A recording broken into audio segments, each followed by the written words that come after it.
Chapter 5. Usually, at the morning ritual when the family members told their dreams, Jonas didn't contribute much. He rarely dreamed.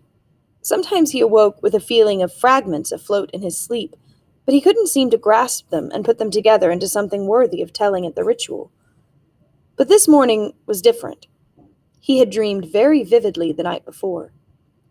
His mind wandered while Lily, as usual, recounted a lengthy dream, this one a frightening one in which she had, against the rules, been riding her mother's bicycle and been caught by the security guards. They all listened carefully and discussed with Lily the warning that the dream had given. "Thank you for your dream, Lily." Jonas said the standard phrase automatically and tried to pay better attention while his mother told of a dream fragment, a disquieting scene where she had been chastised for a rule infraction she didn't understand. Together they agreed that it probably resulted from her feelings when she had reluctantly dealt punishment to the citizen who had broken the major rules a second time. Father said that he had had no dreams. "Gabe?" Father asked, looking down at the basket where the new child lay gurgling after his feeding, ready to be taken back to the nurturing center for the day. They all laughed. Dream-telling began with threes. If new children dreamed, no one knew. "Jonas?" Mother asked. They always asked, though they knew how rarely Jonas had a dream to tell. "I did dream last night," Jonas told them. He shifted in his chair, frowning. "Good," Father said. "Tell us." "The details aren't clear, really," Jonas explained, trying to recreate the odd dream in his mind. "I think I was in the bathing room at the House of the Old."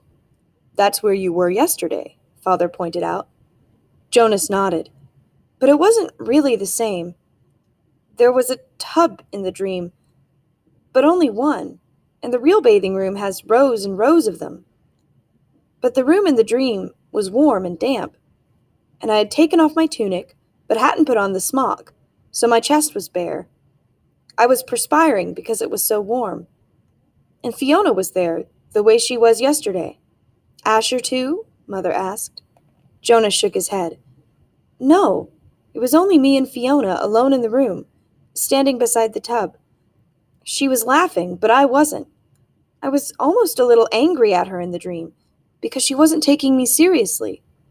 "Seriously about what?" Lily asked. Jonas looked at his plate. For some reason that he didn't understand, he felt slightly embarrassed. "I think I was trying to convince her that she should get into the tub of water." He paused.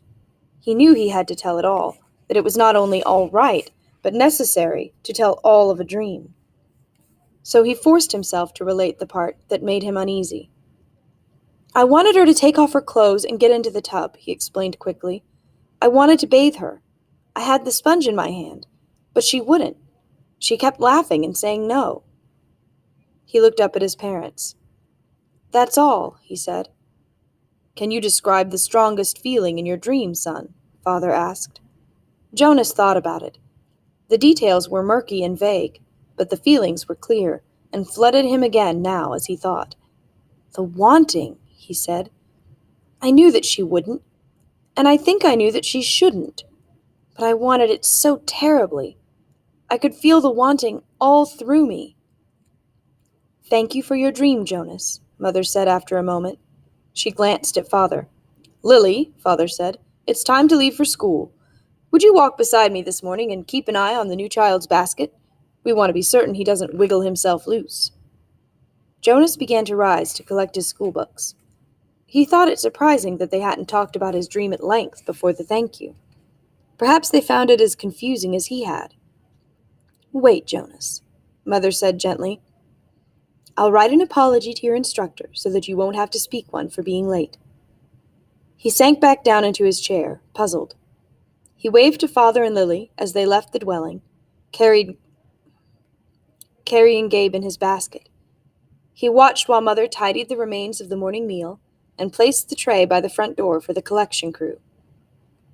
Finally, she sat down beside him at the table. "Jonas," she said with a smile, "the feelings you described as the wanting, it was your first stirrings. Father and I have been expecting it to happen to you. It happens to everyone. It happened to Father when he was your age, and it happened to me. It will happen some day to Lily. And very often, Mother added, it begins with a dream. Stirrings. He had heard the word before. He remembered that there was a reference to the stirrings in the Book of Rules, though he didn't remember what it said. And now and then the speaker mentioned it. Attention! A reminder that stirrings must be reported in order for treatment to take place.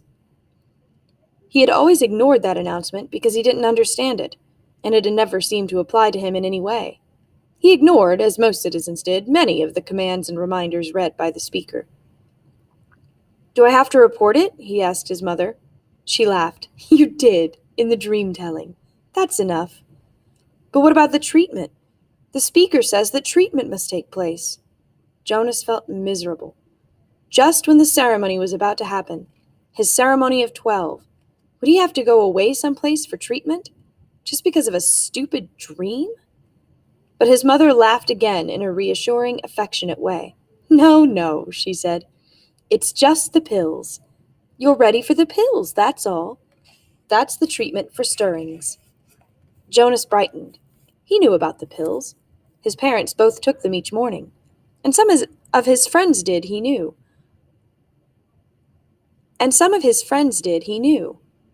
Once he had been heading off to school with Asher, both of them on their bikes, when Asher's father had called from their dwelling doorway. You forgot your pill, Asher. Asher had groaned good-naturedly, turned his bike, and ridden back while Jonas waited. It was the sort of thing one didn't ask a friend about, because it might have fallen into that uncomfortable category of being different. Asher took a pill each morning. Jonas did not. Always better, less rude, to talk about things that were the same. Now he swallowed the small pill that his mother handed him. That's all? He asked. That's all, she replied, returning the bottle to the cupboard. But you mustn't forget. I'll remind you for the first weeks, but then you must do it on your own. If you forget, the stirrings will come back. The dreams of stirrings will come back. Sometimes the dosage must be adjusted. Asher takes them, Jonas confided. His mother nodded, unsurprised. Many of your groupmates probably do. The males, at least. And they all will soon. Females, too. How long will I have to take them? Until you enter the house of the old, she explained. All of your adult life. But it becomes routine. After a while, you won't even pay much attention to it. She looked at her watch. If you leave right now, you won't even be late for school. Hurry along. And thank you again, Jonas, she added as he went to the door, for your dream. Pedaling rapidly down the path, Jonas felt oddly proud to have joined those who took the pills. For a moment, though, he remembered the dream again. The dream had felt pleasurable. Though the feelings were confused, he thought that he had liked the feelings that his mother had called stirrings. He remembered that upon waking, he had wanted to feel the stirrings again. Then, in the same way that his own dwelling slipped away behind him, as he rounded a corner on his bicycle, the dream slipped away from his thoughts. Very briefly, a little guiltily, he tried to grasp it back, but the feelings had disappeared. The stirrings were gone.